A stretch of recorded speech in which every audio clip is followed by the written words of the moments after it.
এই সীমান্তেরই কাঁটাতারে ঝুলেছিল এক কিশোরীর নিথর দেহ, তবে স্বাভাবিক কোনো মৃত্যু ছিল না সেটি। ভারতীয় সীমান্তরক্ষী বাহিনী বিএসএফের গুলিতে ক্ষণিকের মধ্যেই প্রাণবন্ত ছোট্ট শরীরটি থেমে যায়। এরপর ঝুলে থাকে কাঁটাতারে। ফেলানী খাতুনকে বিএসএফের গুলিতে এমন নির্মমভাবে হত্যার ঘটনায় বেশ নাড়া দিয়েছিল বাংলাদেশের মানুষকে। তবে প্রতিদিনই সেই স্মৃতি হাতড়ে বেড়ান ফেলানীর পরিবারের সদস্যরা।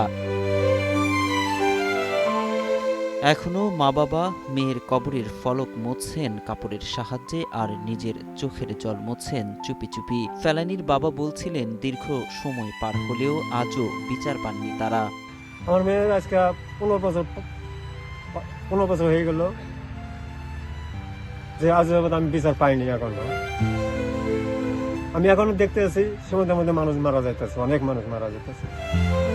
আমার ফেলানির বিচারটা যেন করে, কেন আমার ফেলানি যেরকম কাঁটাতারের মধ্যে ঝুলে মারছে, ওরকম যেন কারো মার সন্তান না ঝুলে।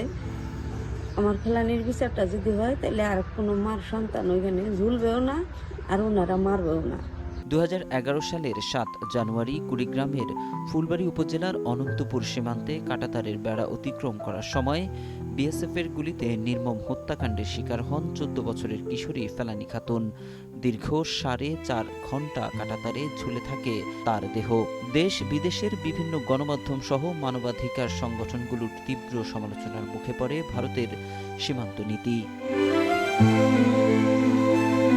2013 সালের 13 আগস্ট ভারতের কোচবিহারে জেনারেল সিকিউরিটি ফোর্সেস কোর্টে ফেলানী হত্যা মামলার বিচার শুরু হয়। বিএসএফের কোর্টে সাক্ষী দেন ফেলানীর বাবা নুরুল ইসলাম ও মামা হানিফ। ওই বছরের 6 সেপ্টেম্বর আসামি অমিয় ঘোষকে খালাস দেয় বিএসএফের বিশেষ কোর্ট। পরে রায় প্রত্যাখ্যান করে পুনর্বিচারের দাবি জানায় ফেলানীর বাবা।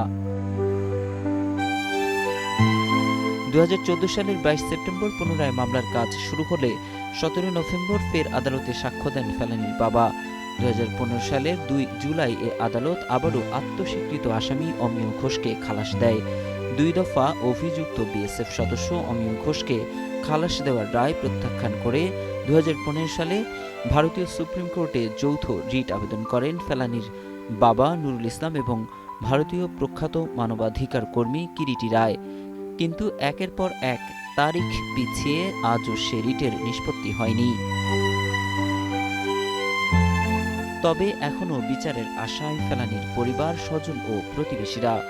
এমন নির্মমতা আর না হোক, নিরাপদ হোক সীমান্ত, এমনটাই প্রত্যাশা তাদের। শেখ হাসিনা থাকাকালে কিন্তু বিচার করতে পারতো, কিন্তু উনি বিচার করেনি।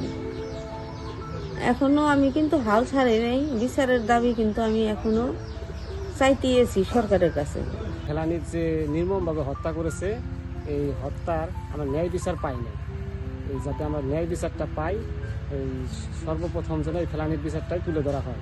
আর বর্ডারে যাতে এইভাবে আর নিয়ম শৃঙ্খলাভাবে আর গুলি না করা হয়, এই দিকটা আমার দেশের সরকারকে সচেতন থাকার জন্য বা সুরক্ষা দেওয়ার জন্য ব্যবস্থা গ্রহণ করা হয়।